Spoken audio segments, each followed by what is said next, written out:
MC Mithun വീണ്ടും നമ്മോടൊപ്പം ചേരും. മിഥുൻ, നമ്മൾ ഈ കാര്യങ്ങൾ പറയുമ്പോൾ ഇപ്പോൾ ഒരുപാട് നാൾ മിഥുനും ഡൽഹി പ്രദേശങ്ങളുണ്ടായിരുന്നു. അപ്പോൾ വളരെ തിരക്കേറിയ ഒരു സ്ഥലമാണ്, വളരെ തിരക്കേറിയ സ്ഥലം, ഒരുപാട് ജനങ്ങൾ താമസിക്കുന്ന ഇടമാണ്.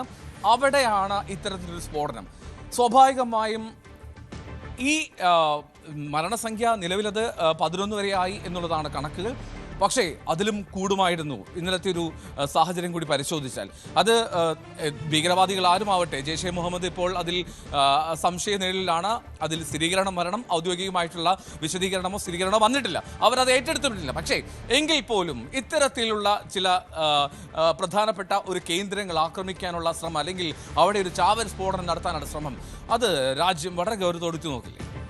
തീർച്ചയായും എഴുതോ, അത് തന്നെയാണ് ഏറ്റവും പ്രധാനപ്പെട്ട കാര്യം. അതായത് ഈ എല്ലാം സൂചിപ്പിച്ച പോലെ തന്നെ തന്ത്രപ്രധാനമായ ഒരു മേഖല തന്നെയാണ്, ജനങ്ങൾ തിങ്ങിപ്പാർക്കുന്ന ഇടം കൂടിയാണ് തൊട്ട് സമീപമായിട്ടുള്ളത്. പ്രത്യേകിച്ച് എഴുതോ സൂചിപ്പിച്ച പോലെ തന്നെ കഴിഞ്ഞ ദിവസം റെഡ് ഫോർട്ടിന് വിനോദസഞ്ചാരികൾക്ക് പ്രവേശനമില്ലായിരുന്നു. അവിടെ അവധി ആയതുകൊണ്ട് തന്നെ ഒരു പക്ഷേ നമുക്ക് അനുമാനിക്കാം റെഡ് ഫോർട്ട് അല്ലായിരുന്നു അവരുടെ ലക്ഷ്യമെന്നുള്ളത്. പക്ഷേ മറ്റൊരു ലക്ഷ്യമെന്ന് പറയുന്നത് നമുക്ക് അവിടെ കാണാൻ സാധിക്കുന്നത് ഒന്നെങ്കിൽ ചാന്ദിനി ചൗക്ക് മാർക്കറ്റ്. ആ മാർക്കറ്റിൽ വൈകിട്ടാണ് ഏറ്റവും കൂടുതൽ ആളുകൾ, പ്രത്യേകിച്ച് ഒരു 5 മണിക്ക് ശേഷം 6 മണി ആ ടൈമൊക്കെ ആകുമ്പോഴത്തേക്കും ആ മാർക്കറ്റ് പൂർണ്ണമായും നിറഞ്ഞു കവിയുന്ന രീതി. അതായത് ഒരാളെ തട്ടി അല്ലാതെ അവിടെ നടന്നു നീങ്ങാൻ പറ്റാത്ത തരത്തിൽ അത്രത്തോളം തിരക്കുള്ള ഒരു പ്രദേശമാണ്.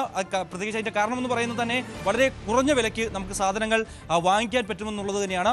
പലരും ഡൽഹിയിൽ പോയാൽ ഈ പറയുന്ന ചാന്ദിനി ചൗക്ക് മാർക്കറ്റിലും ഒപ്പം തന്നെ സരോജിനി മാർക്കറ്റിലും ഒക്കെ കയറി ഇറങ്ങി സാധനങ്ങൾ വാങ്ങിച്ചാണ് പലരും തിരികെ നാട്ടിലേക്ക് മടങ്ങാറുള്ളത്.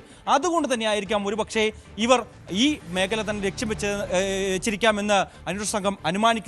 അതിൽ ഏതെങ്കിലും തരത്തിലുള്ള പാളിച്ച ഉണ്ടായതുകൊണ്ടായിരിക്കാം ഒരു പക്ഷേ ഈ കാണുന്ന ഈ ട്രാഫിക് സിഗ്നലിൻ്റെ ഭാഗത്ത് വെച്ച് ഈ ഒരു പൊട്ടിത്തെറി ഉണ്ടാകുന്നത് എന്നുള്ളതാണ്. അവർ ഇപ്പോൾ പ്രാഥമികമായിട്ടുള്ളൊരു നിഗമനത്തിലേക്ക് എത്തിയിരിക്കുന്നത് എന്നുള്ളതാണ്. അവിടെ എന്തോ പാളിച്ച ഉണ്ടായി. ആ പാളിച്ച ഉണ്ടായതുകൊണ്ടാണ് ഇത്രയും വലിയൊരു ആക്രമണത്തിലേക്ക് പോകാൻ പറ്റാത്തത് എന്നുള്ളതാണ്. അതുകൊണ്ട് തന്നെയാണ് ഒരുപക്ഷെ ഈ മാർക്കറ്റിലേക്ക് ഇടിച്ചു കയറിയിരുന്നുവെങ്കിൽ നമ്മൾ ഉദ്ദേശിക്കുന്നതിനും അപ്പുറം വലിയൊരു ഭീകരാക്രമണത്തിലേക്ക്, അല്ലെങ്കിൽ അത്രത്തോളം ആളുകൾക്ക് ജീവഹാനി സംഭവിക്കുന്ന തരത്തിലേക്ക് കാര്യങ്ങൾ മാറുകയും ചെയ്യുന്നു. പ്രത്യേകിച്ച് പഹൽഗാം ഭീകരാക്രമണം നടന്നിട്ട് കുറച്ച് കാലമായതേ ഉള്ളൂ. അതിൻ്റെ ആ ക്ഷീണം, അല്ലെങ്കിൽ അതിൻ്റെ ആ നൊമ്പരം, അതിൽ നിന്ന് ആ ദുഃഖത്തിൽ നിന്നൊക്കെ രാജ്യം കരകയറി വരുന്നതേ ഉള്ളൂ. അതിൻ്റെ തിരിച്ചടിയൊക്കെ നമ്മൾ കൊടുത്തതാണ്.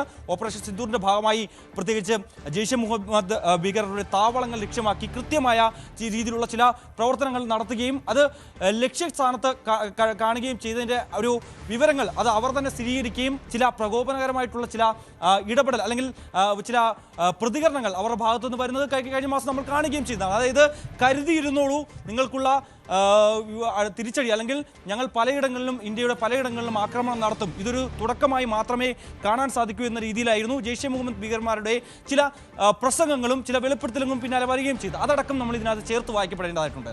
ഏതെങ്കിലും തരത്തിൽ ജെയ്ഷെ മുഹമ്മദിൻ്റെ ബന്ധം സ്ഥാപിക്കുന്നതിൻ്റെ പ്രധാനപ്പെട്ട കാരണവും അതുതന്നെയാണ്. അതായത് ഈ പറയുന്ന ഫരീദാബാദിലുള്ള ഭീകരവാദ കേന്ദ്രങ്ങളിൽ പ്രവർത്തിച്ചുകൊണ്ടിരിക്കുന്ന ആളുകൾ തന്നെയായിരുന്നു കഴിഞ്ഞ ദിവസം ഹരിയാനയിൽ നിന്ന് പിടിയിലാവുകയും ചെയ്തത്. ആ ഡോക്ടർമാർ ഇതിൽ കൂടുതൽ തവണയും, അല്ലെങ്കിൽ കൂടുതൽ ഈ പാകിസ്ഥാനുമായി കേന്ദ്രീകരിച്ചിട്ടുള്ള ചില ഹാൻഡിലുകളിൽ നിരന്തരം ബന്ധപ്പെട്ടിരുന്നു ഈ ഷക്കീൽ അടക്കമുള്ള ഡോക്ടർ എന്നാണ് നമുക്ക് മനസ്സിലാക്കാൻ സാധിക്കുന്നത്. അവരെ കൂടുതൽ ചോദ്യം ചെയ്ത് വരികയും ചെയ്യുകയാണ്. അതിനിടയിലാണ് രാജ്യത്ത് തിരിച്ചുകൊണ്ട് വളരെ പ്രധാനപ്പെട്ട ഈ ഇടങ്ങളിൽ ആ ഒരു ആക്രമണം നടത്തുന്നത്. ഒന്ന് തന്നെ, മറ്റൊന്ന് എൽദോ സൂചിപ്പിച്ച പോലെ തന്നെ ഈ മെട്രോ സ്റ്റേഷൻ്റെ ഭാഗത്ത്, പക്ഷേ ഈ ഒരു തരത്തിൽ നമുക്ക് പറഞ്ഞാൽ മെട്രോ സ്റ്റേഷൻ ആയിരുന്നില്ല അവരുടെ ലക്ഷ്യമെന്ന് നമുക്ക് അനുമാനിക്കാൻ സാധിക്കുന്നതെന്ന് പറയുമ്പോൾ ഒരു 3 മണിക്കൂറോളം ഈ പാർക്കിങ്ങിൽ അവർ ചെലവഴിച്ചിരിക്കുന്നു. അതുകൊണ്ട് തന്നെ അവിടെ നിന്ന് മുമ്പോട്ട് നീങ്ങിയത് കൊണ്ട് തന്നെ അവിടെ ബ്ലാസ്റ്റ് നടക്കുന്ന സാഹചര്യത്തിൽ മെട്രോ സ്റ്റേഷൻ അല്ല അവർ ലക്ഷ്യം വെച്ചിരുന്നതെന്ന് നമുക്ക് ഒരു രീതിയിൽ നമുക്ക് അനുമാനിക്കാൻ സാധിക്കുകയും ചെയ്യും. അതുകൊണ്ട് തന്നെ തന്ത്രപ്രധാനമായിട്ടുള്ള ആളുകൾ തിങ്ങിക്കൂടുന്ന ഇടങ്ങളിൽ കൂടി തന്നെയാണ്. ഒരു കാര്യം ആഡ് ചെയ്യുക, അതായത് നമ്മൾ പറഞ്ഞല്ലോ ഇതിനകത്ത് ഒരുപക്ഷെ ലാൽ കില അല്ലെങ്കിൽ റെഡ് ഫോർട്ട് അല്ല അവരുടെ ലക്ഷ്യമെന്ന് പറയുമ്പോൾ മറ്റ് പ്രധാനപ്പെട്ട 2 ഇടങ്ങൾ കൂടി പറയണം. ഒന്ന് ഈ ശ്രീ ഗൗരി ശങ്കർ ക്ഷേത്രമാണ്, മറ്റൊന്ന് ശ്രീ നരസിംഹ്ജി ഹനുമാൻജി മന്ദിർ. ഈ ഗൗരി ശങ്കർ ക്ഷേത്രം ഏതാണ്ട് 800 വർഷം പഴക്കമുള്ള ക്ഷേത്രമാണ്. ഒരുപാട് വിശ്വാസികൾ എത്തുന്ന ഒരു ഇടമാണ്. അതും ഈ റെഡ് ഫോർട്ടിന് വളരെ മുന്നിലാണ്. അതാ തൊട്ടടുത്ത് ഈ നമ്മൾ ബ്ലാസ്റ്റ് നടന്നു എന്ന് പറയുന്നത് ഇവിടെയാണെങ്കിൽ ഇവിടെ നിന്ന് ഏതാണ്ട് ഇത്രയും ദൂരം മാത്രമാണ് ഈ ഗൗരി ശങ്കർ ക്ഷേത്രത്തിലേക്കുള്ളത്. അപ്പോൾ അവിടെയും ഒരുപാട് വിശ്വാസികൾ എത്തുന്ന സ്ഥലമാണ്. ഇത് അനുമാനങ്ങൾ മാത്രമാണ്, റിപ്പോർട്ടുകൾ മാത്രമാണ്. എങ്കിൽ പോലും അതിൻ്റെ അപ്പുറത്തേക്ക് ഇത്തരം ആലോചനകൾ കൂടി അതിലേക്ക് വരാനുള്ള സാധ്യതയാണ്. വളരെ പ്രധാനപ്പെട്ട 2 ക്ഷേത്രങ്ങൾ ഇവിടെയുണ്ട് എന്നുള്ളതാണ് ഇതിൽ ശ്രദ്ധേയമായിട്ടുള്ള കാര്യം. എന്താണെങ്കിലും വലിയ ഒരു ആൾനാശം ആഗ്രഹിച്ചാണ് തീവ്രവാദികളോ ഭീകരവാദികളോ ആരുമാവട്ടെ ആ ചാവേറാക്രമണം നടത്തിയത് അവർ എത്തിയത് എങ്കിലും അത് ഒരു തരത്തിൽ അത്രമാത്രം വലിയൊരു ആഘാതം ഏൽപ്പിക്കാൻ കഴിഞ്ഞില്ല എന്ന് നമുക്ക് തൽക്കാലം കരുതാം. എന്നാണെങ്കിലും വളരെ പ്രധാനപ്പെട്ട ഒരു കേന്ദ്രത്തിൽ തന്ത്രപ്രധാനമായിട്ടുള്ള ഇടത്ത് ഇത്തരത്തിലൊരു സ്ഫോടനം നടന്നത് തന്നെയാണ് അതിലേറ്റവും പ്രധാനപ്പെട്ട കാര്യം. രാവിലെ 9:30 കേന്ദ്ര ആഭ്യന്തരമന്ത്രി അമിത്ഷാ ഇപ്പോൾ ഉന്നതതല യോഗം വിളിച്ചിട്ടുണ്ട്. ഒരുപക്ഷെ അതിനുശേഷം ഒരു കൂടുതൽ വ്യക്തത, ഒരു ബ്രീഫിംഗ് ഉണ്ടാകുമെന്ന് പ്രതീക്ഷിക്കാമല്ലേ? തീർച്ചയായും അത് തന്നെയാണ്. കാരണം ഈ കാര്യങ്ങൾ സംബന്ധിച്ച് കഴിഞ്ഞ ദിവസം തന്നെ കേന്ദ്ര ആഭ്യന്തരമന്ത്രി ഈ സ്ഥലം സന്ദർശിക്കുകയും ഒപ്പം തന്നെ അവിടുത്തെ ഉദ്യോഗസ്ഥരുമായൊക്കെ കൂടിയാലോചനകൾ നടത്തുകയും ചെയ്തു. എന്താണ് സംഭവിച്ചത് എന്നുള്ള അടക്കമുള്ള കൃത്യമായിട്ടുള്ള വിവരങ്ങൾ നമ്മുടെ ഇന്റലിജൻസ് സംവിധാനം അത്രത്തോളം ശക്തമാണ്. എന്താണ് സംഭവിച്ചത് എന്നുള്ള കാര്യങ്ങൾ കൃത്യമായി അവർ ക്രോഡീകരിക്കുകയും ചെയ്യുന്നുണ്ട്.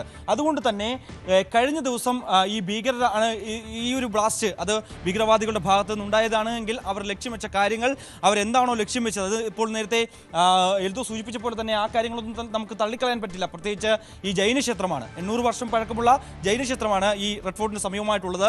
അവിടെ നിരവധി വിശ്വാസികൾ എത്തിപ്പോകുന്നതാണ്. അതൊരു തീർത്ഥാടന കേന്ദ്രത്തിനപ്പുറം ഒരു വിനോദസഞ്ചാര മേഖലയായി കൂടിയാണ്.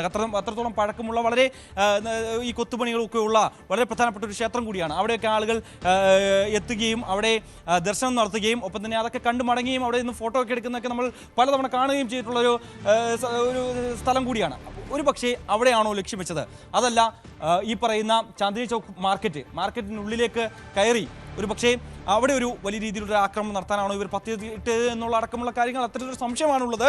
ആ സംശയം ബലപ്പെടേണ്ടതായിട്ടുണ്ട്. അങ്ങനെ സംശയിക്കേണ്ട ഒരു സാഹചര്യം ഒരുക്കുന്നതും ഈ കാറിൻ്റെ റൂട്ട് അല്ലെങ്കിൽ അത്രത്തോളം നേരം അവർ ചെലവഴിച്ചത് ആ ഒരു സാഹചര്യം തന്നെയാണ്. അതായത് പ്രത്യേകിച്ച് മെട്രോ സ്റ്റേഷന് സമീപം 3 മണിക്കൂറുകളോളം ഈ കാർ എങ്ങനെ നിർത്തിയിട്ടു, അതും ഈ പറയുന്ന ഇത്രയും മാരകമായിട്ടുള്ള സ്ഫോടക വസ്തുക്കൾ നിറച്ച ഒരു കാർ അവിടെ 3 മണിക്കൂറോളം നേരം നിർത്തിയിട്ടു എങ്കിൽ അത് പരിശോധിക്കാൻ കഴിഞ്ഞില്ല എന്ന് പറയുന്നത് ഒരു സാധാരണഗതിയിൽ തന്നെ നോക്കുമ്പോൾ തന്നെ അതൊരു വീഴ്ചയെ തന്നെ നമുക്ക് കണക്കാക്കാം. പക്ഷേ ഇപ്പോൾ നമുക്ക് ആ വീഴ്ചയെ പറ്റിയോ അല്ലെങ്കിൽ മറ്റു കാര്യങ്ങളെക്കുറിച്ച് തർക്കിക്കാനുള്ള ഒരു സമയമല്ല എന്നുള്ളതാണ്. ഇതെന്താണ് സംഭവിച്ചത്, എങ്ങനെയാണ് അവർ ലക്ഷ്യം വെച്ചത്? ഇനിയും ഇത്രയും വലിയ തന്ത്രപ്രധാനമായിട്ടുള്ള ഡൽഹി പോലുള്ള ഒരു മേഖലയിൽ മുൻകാലങ്ങളിലും സമാനമായിട്ടുള്ള ആക്രമണം ഉണ്ടായിട്ടുണ്ട്. പക്ഷേ അതിനുശേഷം കാലം മാറിയിരിക്കുന്നു എന്നുള്ളതാണ്. ടെക്നോളജി ഒക്കെ വളരെ വലുതായിട്ടുണ്ട്. ഇന്ത്യയെ സംബന്ധിച്ച് വളരെ പ്രധാനപ്പെട്ട ഇടങ്ങളിലൊക്കെ നമുക്ക് അത്രത്തോളം നിരീക്ഷണ സംവിധാനങ്ങളുണ്ട്.